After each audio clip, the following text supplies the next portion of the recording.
Good afternoon and welcome everyone to our July ASES webinar. Thank you so much for joining our webinar series. I'll give a quick intro and hand it over to Brett.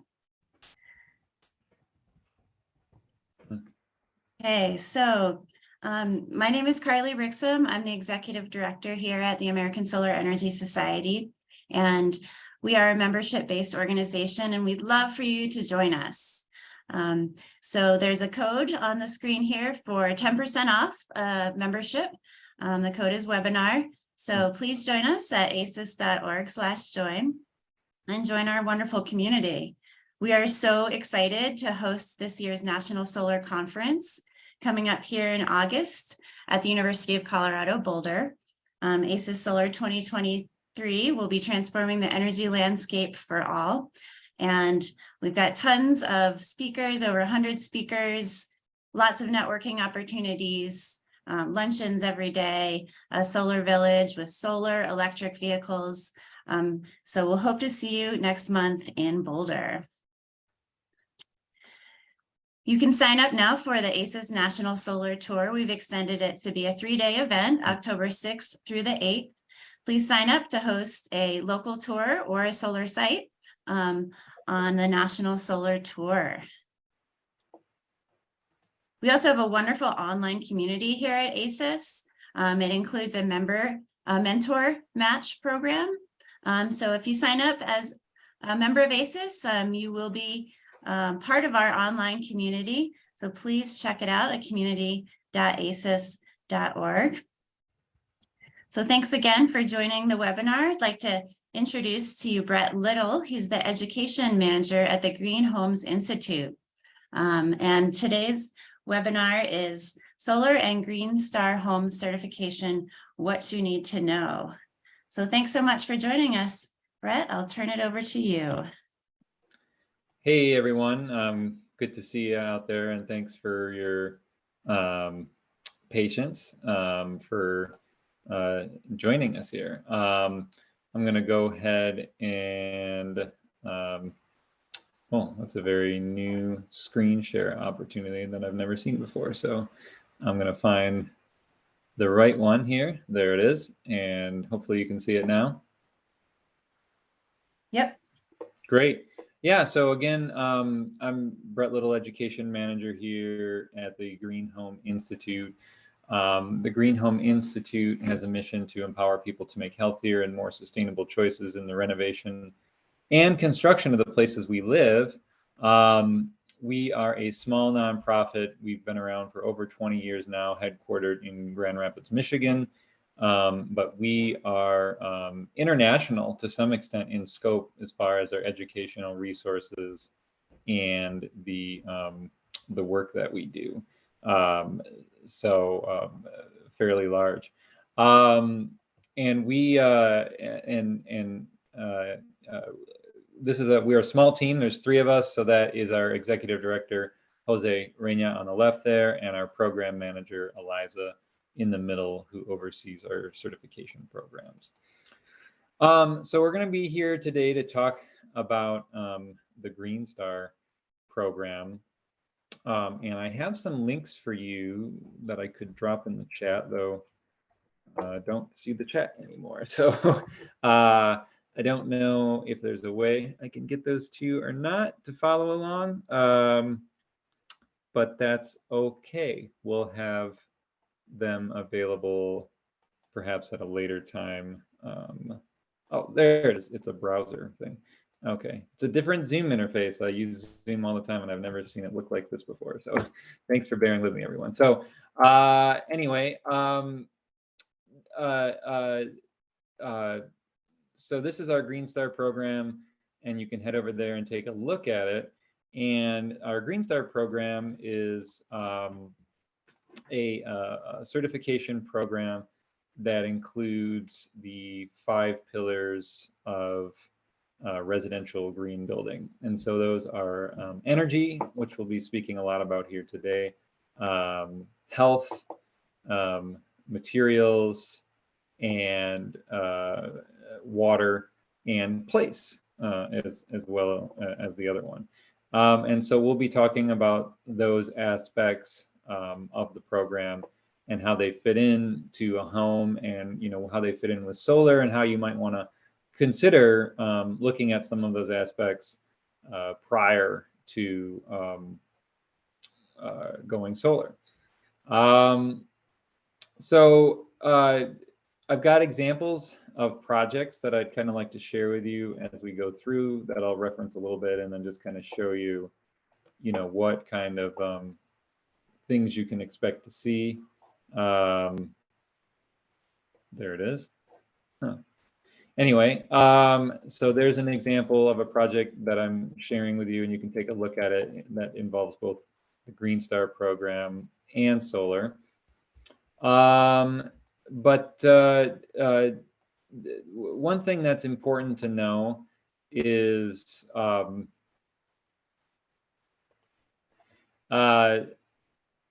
solar, is a great resource. And obviously it's gonna, you can see it. It's going to save energy, reduce your energy load on the grid, and then send energy back to the grid especially when it's needed during peak times. And it's very trendy, very cool. Everyone can see how green you are when they look at it. Very, easy to kind of just plug in, doesn't involve a lot of other things. But there are a lot of downsides. Even with the new 30% Inflation Reduction Act tax credit, as well as boosted tax credits for businesses and nonprofits and low-income agencies, it's still very, very expensive. In fact, everyone talks about how solar goes down in price, but when inflation hit, it's been trending back up in price as well for material costs.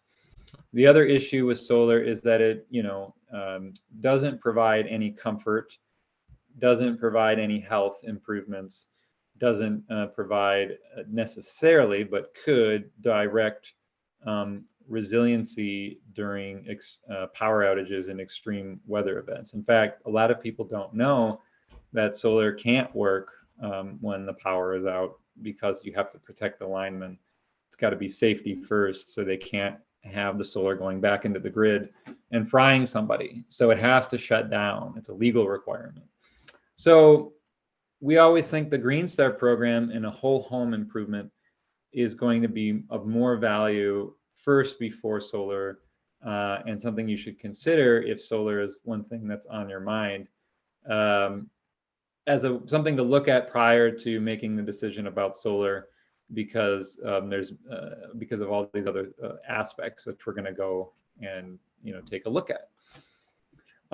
So this is our GreenStar program manual, and I'm dropping a link to that there.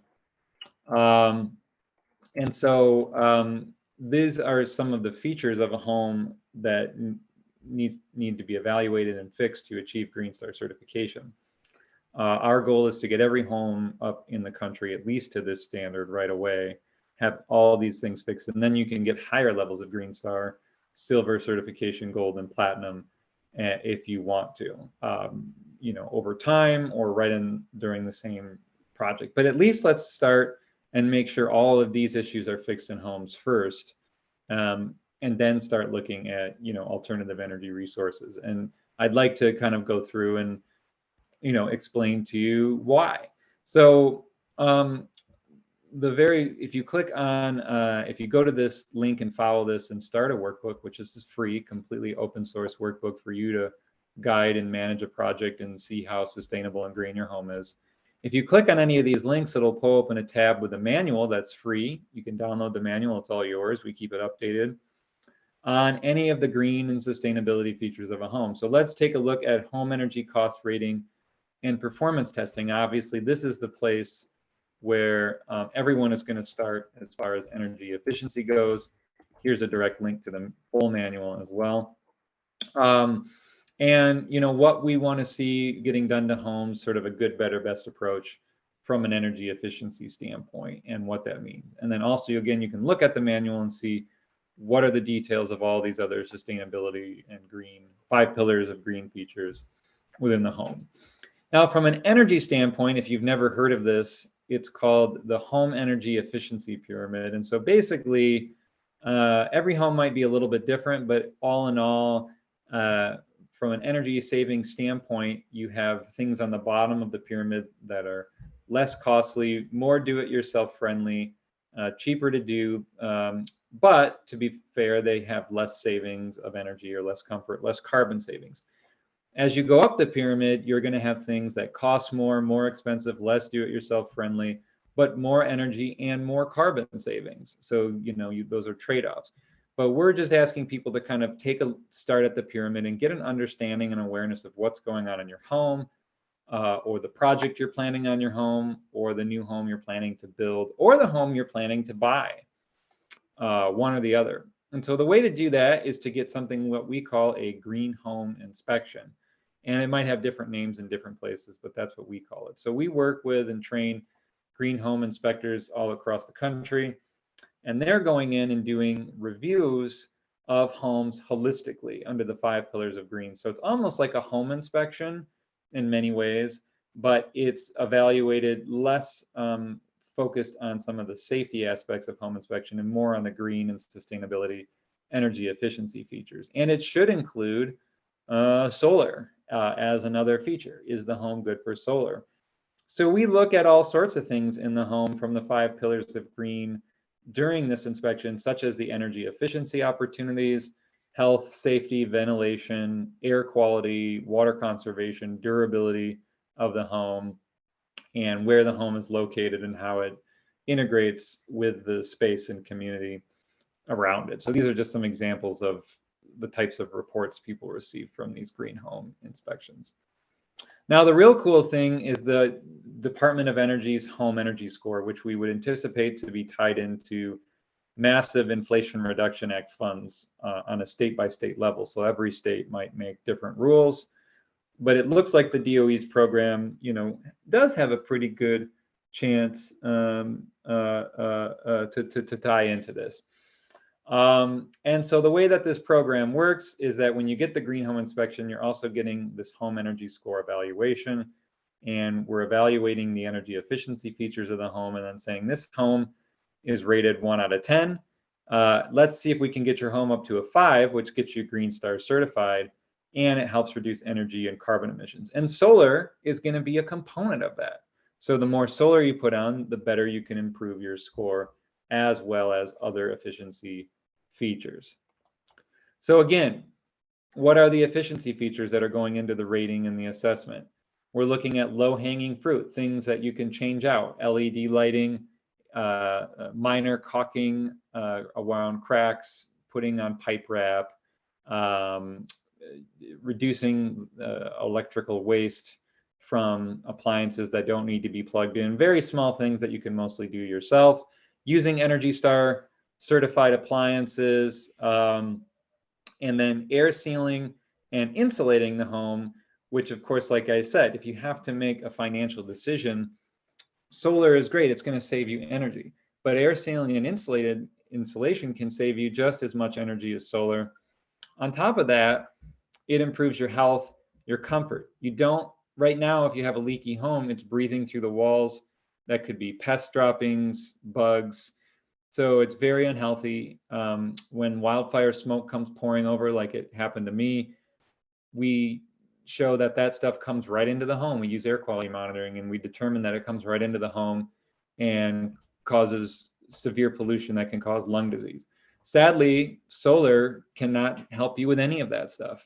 We love it, but it just can't help you. And so air sealing and insulation also reduces humidity issues, which can cause mold and mildew and all that. I understand they're more expensive, they're more difficult to do. A lot of contractors aren't doing these things anymore due to liability issues. And a lot of the Inflation Reduction Act doesn't fund it very well, does a little. And the utility companies don't fund this stuff very much anymore. But that doesn't mean it's not important, even though you can't see it. Air sealing and insulation, it gets hidden behind your walls, right? You can't see it. You can't show it off to your neighbors. They can't see how sustainable and green you are when they can, your solar. But you got to find ways to communicate it, such as communicating what your home energy score is. You can put a yard sign out. Hey, my score was a 1. Now it's a 5. I improved my house. It's much more comfortable. Tell that story. Now, going up the chart, we need to look at water heating and heating and cooling. So we need to start shifting all of our electrical usage, or all of our heating and cooling and water heating, from gas to electricity. Now, one of the reasons for that is because gas cannot be offset by renewable energy. One of the problems we find is that people put solar on and they say, I've covered all my energy bills with solar. Well, the problem is that, especially in cold weather climates, or climates where you're using gas, even for water heating, a lot of that energy is not being offset by the solar because it's gas combustion. It's burning things, which is very unhealthy. And so the problem is someone who says, especially like in Michigan where I'm at, hey, I've offset all my electrical use with my solar. My first question is, okay, but how are you heating and cooking and water heating? And it's like, oh, with gas. Well, 70% of your energy is going through that way. So you have not offset. Yes, you've offset all of your electrical use, but what about all the carbon from over that? So we need to start shifting everything over to electrification, electrify everything, because all of that can be offset by solar, and then you can get more solar to offset it and feel a lot better. So that's what I've done, and you use things like heat pump technology to do that. This is an air conditioning system that can be worth up to $2,000 to $8,000 in Inflation Reduction Act rebates. So we get rid of the AC, we put in the heat pump, it cools the home in the summer. And in the wintertime, like I'm up here in Michigan, believe it or not, there is heat in the air in the winter. And there's one way you can do a test to determine that. All you have to do is walk outside in the winter. And if you don't freeze to death, that's how you know there's heat in the air. If there was no heat, it'd be negative 400 degrees and we wouldn't be alive. So there's heat still in the air in the winter. So these systems, they pull the heat out of the air and heat the home energy efficiently. I have no gas combustion, and so I can run my system, off solar power. If you're still afraid to do that, they have systems now that can collaborate with the gas furnace. So in cold weather climates, you can still use your gas when it's super cold and use the heat pump on the shoulder seasons and still offset that energy with the solar power you have. Also, you can do, and I put this together in a hurry, but you can do heat pump water heaters or all electric water heaters. The heat pump water heaters are super energy efficient, or you can do standard electric water heaters with time of use rates, which means you tell the water heater to heat less from like 2 to 7 o'clock, which is when your grid is more carbon intense. But that's also typically when your solar is pouring out too. So again, you might say, I don't want to tell this thing to, I don't want to program this thing to heat less from 2 to 7. I want hot water all the time. Well, there you go. Now you can have all your hot water because of solar. You can power it right during that peak time and send it to your tank there if you prefer that level of comfort. So you can see how these go hand in hand. So again, if you look at this list here, you'll see windows and solar at the very top. Very expensive to do, and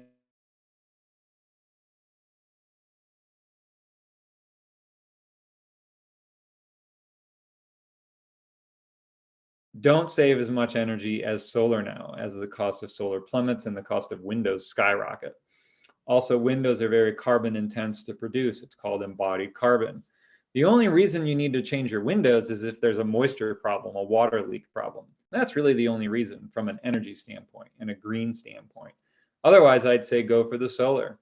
But there are strategies you can use that are like storm windows, either on the outside or on the inside, do-it-yourself storm windows. Pop them in, and that air seals your windows more, makes them more efficient, and that is much more cost effective and energy saving dollar for dollar versus traditional windows or solar.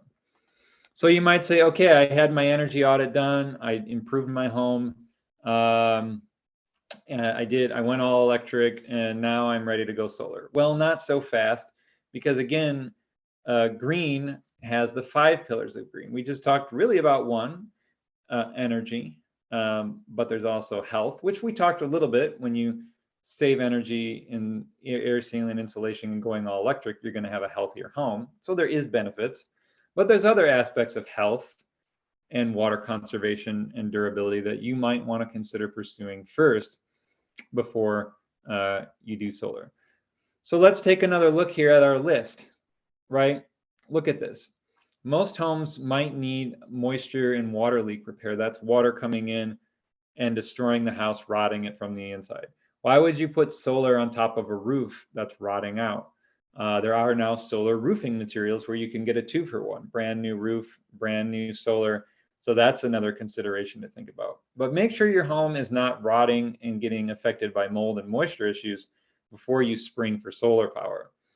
Now you want to have good ventilation in your home, especially if there's gas, but you want to have good working exhaust fans. You want to have a range hood. Even when you have an electric stove, you want to vent it.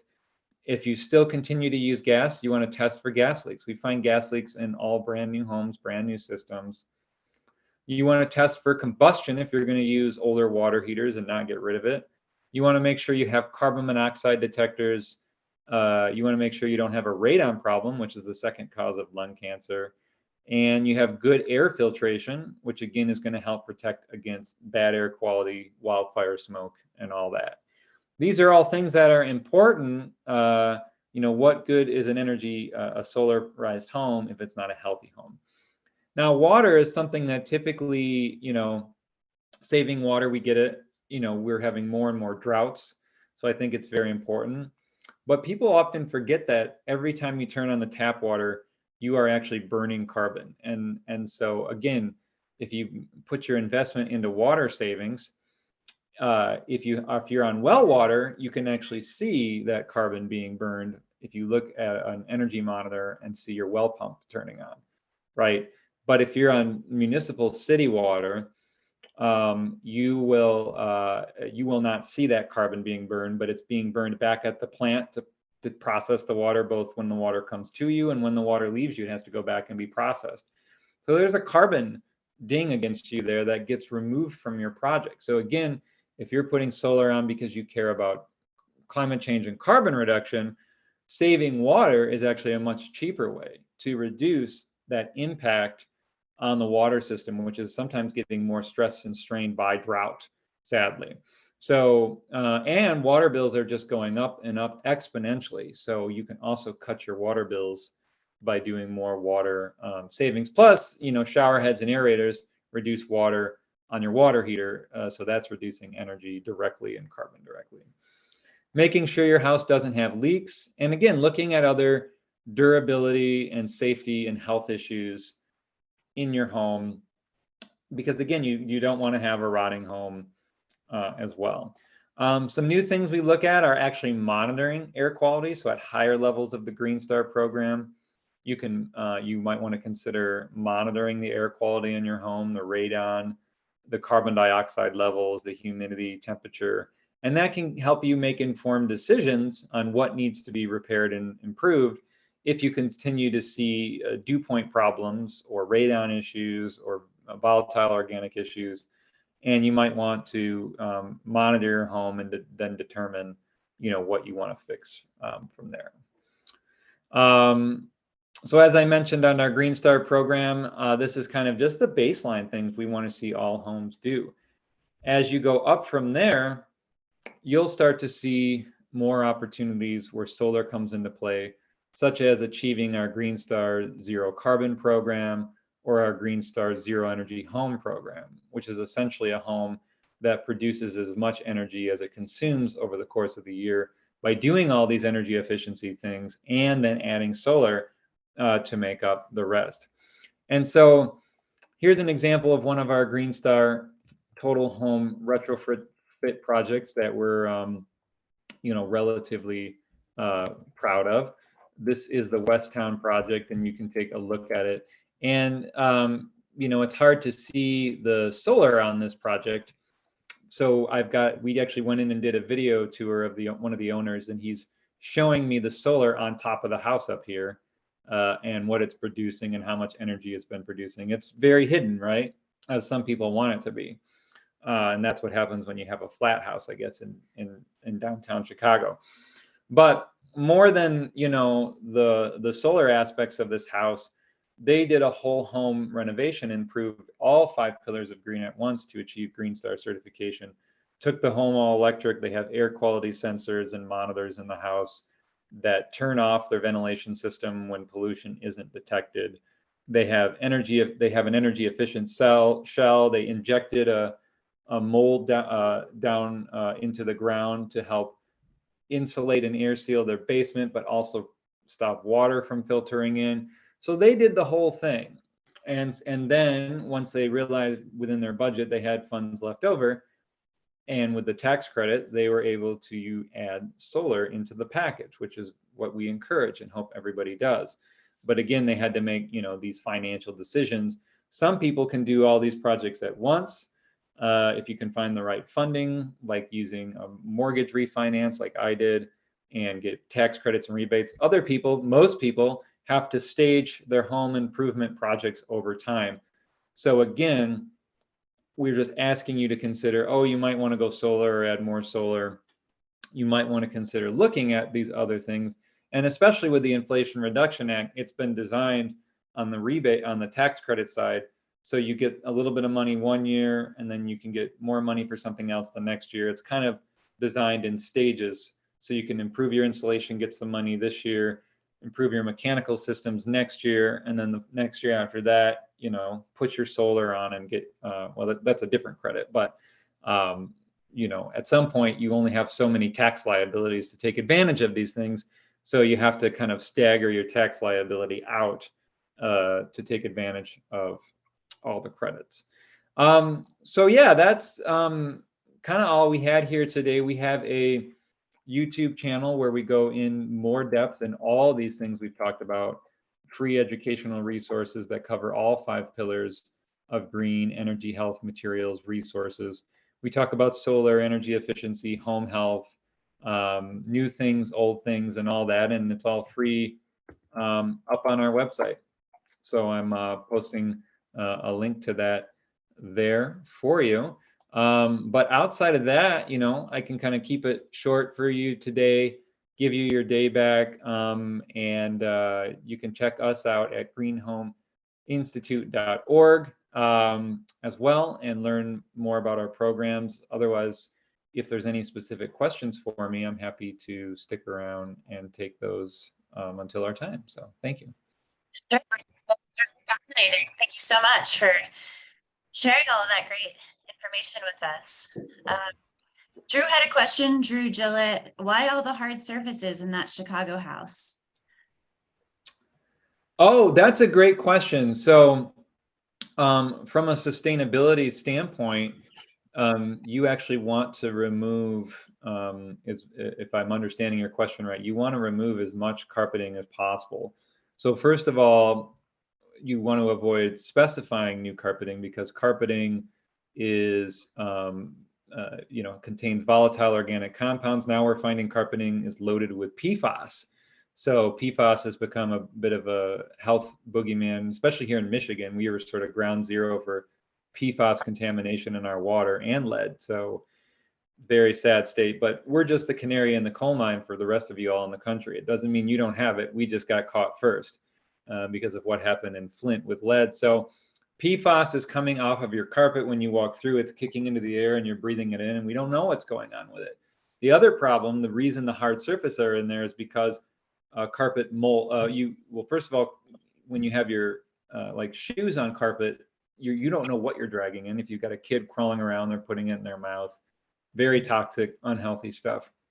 On top of that, especially the carpeting that's near door entries and laundry rooms or kitchens or bathrooms, that carpeting can get wet and get moisture and mold and mildew on it, and then that becomes another health problem.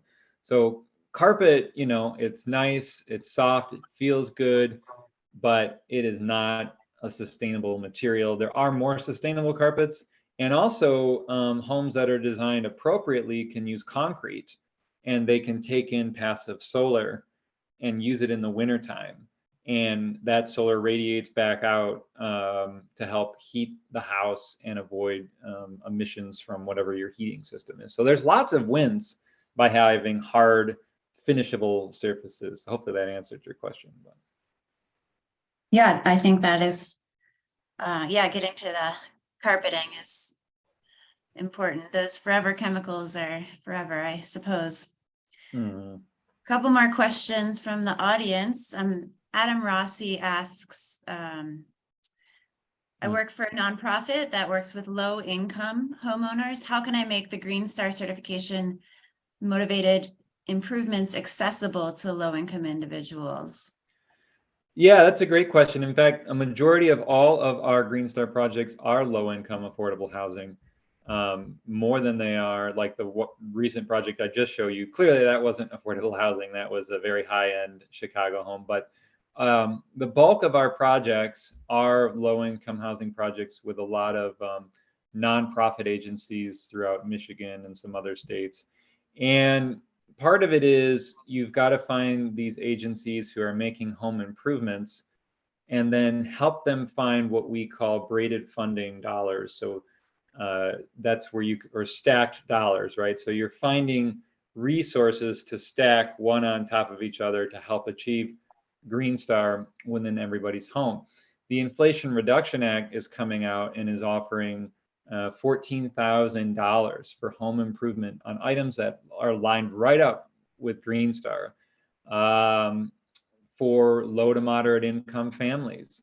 So you need to get with your state's energy office immediately and say, where are these dollars? The state will say, we're waiting on the DOE. That's fair. But once the DOE gets their rules done, any second now, could be right now, the state needs to move. So you got to put pressure on your state to get these dollars out the door. You also have something called the Weatherization Action Agencies. These are agencies funded by the Department of Energy, and they are all across the country. They're managed by a state level, sometimes under the health department, like in Michigan. And then they're typically managed by the county or a local nonprofit. So find out who is controlling your WAP programs, that's Weatherization Assistance Program locally. Those can bring up to maybe 10,000 or more of improvements that are lined right up with Green Star. And again, they can stack with these other programs, utility programs, you name it. But the program is open source, so you can take it and use it now to help manage your work and just find out where your deficiencies are when you're improving a home. So. Great, thank you so much. Christian Noiruz,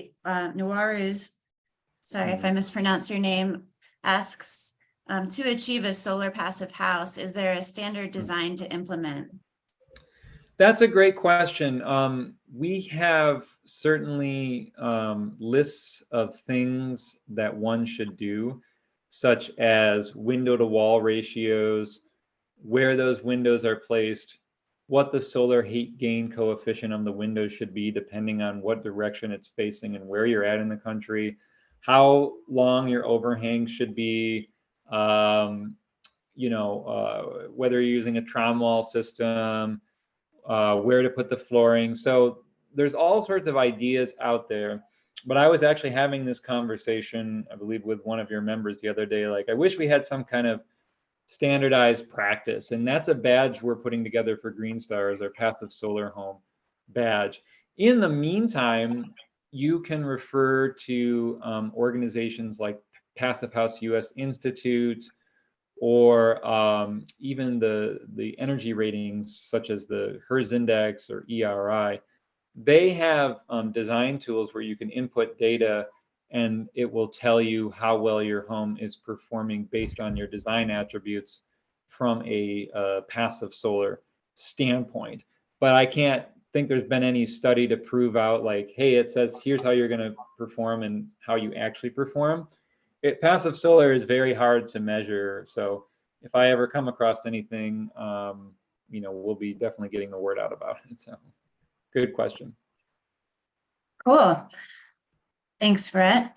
I wanted to ask you about, you mentioned air sealing as one of the most beneficial things that you can do. I guess to begin with, you'll need to know where the air leaks are. And I know there's the blower door test, but that requires a professional and a few $100s. And so what kind of DIY air leak tests do you recommend? Well, first of all, you should know under the Inflation Reduction Act, Homes 25C, there's up to 30% or $150 back. And consult your tax advisor on that for getting that energy assessment and blower door test done. So there is some help from the IRA. Your utility company and your local state might offer additional assistance. So look for that. Short of that, I have heard of cities maybe doing like a rent-a-blower door, but the problem with that is you can actually cause damage to your home or your health by renting a blower door and not knowing what you're doing. You could cause a fireplace to blow soot back at you. You could cause asbestos to shake loose and fall, and if a kid picks that up, that's bad. So you can cause all sorts of damage by not knowing what you're doing. So I don't know if any cities actually implemented that, but I have heard about it, where you can borrow a blower door and maybe get training. Short of that, there is no known way to test actual air leakage other than waiting for I would recommend maybe a cold, windy day and seeing if, I've went around my house and I felt the wind blowing into the windows. In an older home, I felt the wind blowing in through plugs. You can go out and buy very cheap thermal imaging cameras. And so and sometimes libraries rent those out. And so if you have a cold, windy day where it's really warm in your house, again, you will see the thermal energy of the air loss moving on those cameras.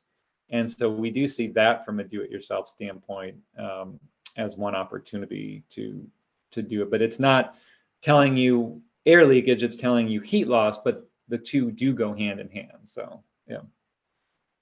And then when you get around to doing the air sealing, is that mostly caulking, or are there other materials that you recommend? Yeah.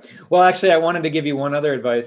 If you see ants in your house, don't kill them, follow them, and you'll see where they're going. Wherever the ant go, the air go. They're bigger than air. So there's another solution for you. I wouldn't recommend letting a bunch of ants go and see where they go, but maybe. I've never heard of that one. But so that's another thought. But yeah, caulking is definitely a huge opportunity. They have little cans of foam, which you can spray around certain areas, but foam, of course, is a petrochemical. It's made of oil. It off gases, and it could cause health issues. We don't know. It's inconclusive, I guess. But it does air seal and insulate very well. So, those are the trade-offs you get when you look at sustainability. But caulk, for sure, you can get super green caulk that's got very low VOCs, that's certified healthier. And then insulation, cellulose insulation insulates way better than fiberglass insulation, and actually air seals better. And then also, there's an advanced technology called aero barrier. So if you have an existing home, you can basically get everything out of it, bring in the air barrier crew, and it fires out a sealant out in all directions. And that sealant fills every single tiny gap and crack. And so we've actually got existing home projects that reduce their air leakage by 90%. Now, it's very expensive, very messy. You got to get all the stuff out. But if you're really wanting to do it, aero barrier, and maybe they have a competitor by now, is really, and you can do it with duct leakage too. But that's really the sort of like advanced pro, and they bring a blower door in anyway, just to make sure it's done right. So.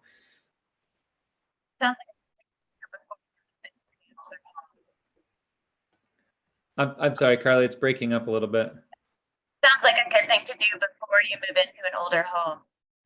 Yeah, that's a good point. Buy an old home, and that goes to say for anything. If you buy a house, and you can not have to live there or don't mind living in a renovation project, get it all done before you move everything in, because you can see and get to a lot more things, and you won't damage your furniture and whatever else. So. Yeah.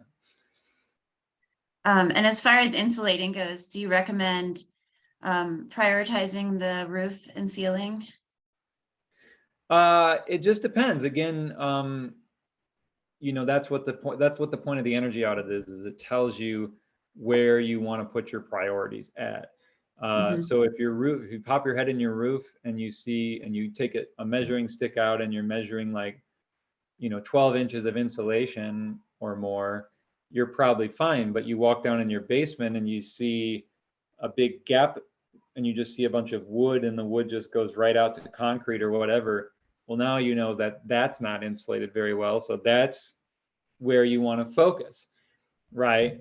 So it just depends on where you're at. But yeah, the biggest air and heat loss is your attic, and easiest to get to. And second to that is your rim band joist, if you have a basement, where the top of the basement and the wall come together. So That's pretty cool to hear about that all climate heat pump for extra cold climates. Do you have much experience with it, or do you think it's good? yeah, so I had one installed in late 2020 and got rid of my gas furnace and put in an all heat pump. And I didn't do the dual fuel, which is an option. I just went straight gas.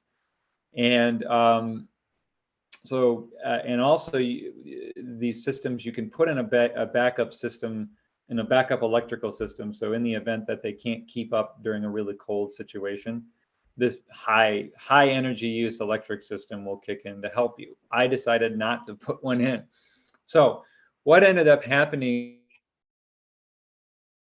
2021, which I think was, felt like it was 5 years ago at this rate. But if you can remember those days, there was actually a countrywide cold snap that's hit, and it actually knocked out the power grid in Texas.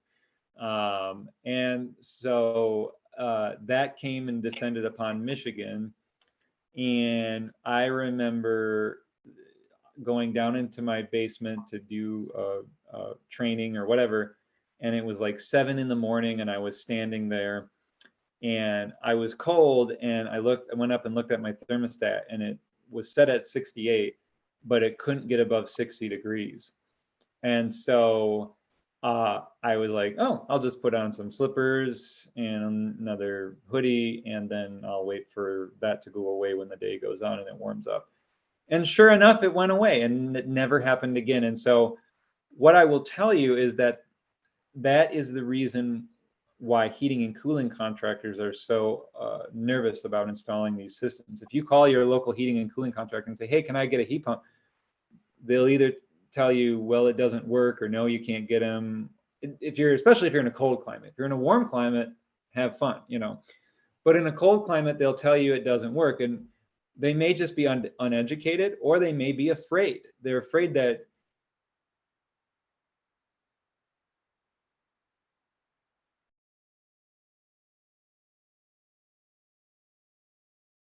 these systems, they're getting better. By later on the day, the heat went up, never had the problem again. And I could have just put in a backboard heater, and then it would have gotten rid of that entirely. So, so you just have to know what you're buying, what you're getting into.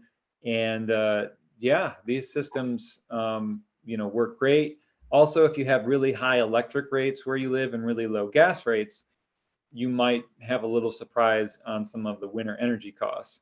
So those are reasons people do the dual fuel systems, because then the gas systems work when the heat, when the temperature is really cold. So so yeah, I'm biased. I love heat pumps. I promote heat pumps. So I'm not the right person to ask, but I can tell you from experience, I haven't frozen to death yet after 3 winters with having all electric heat pumps in a cold climate. So yeah. Cool, thanks, Brett. One more question from Christian Waruz. In a place like Nigeria, where concrete framework is a major design in our construction industry, will passive design thrive there? Yeah, I'll be honest with you.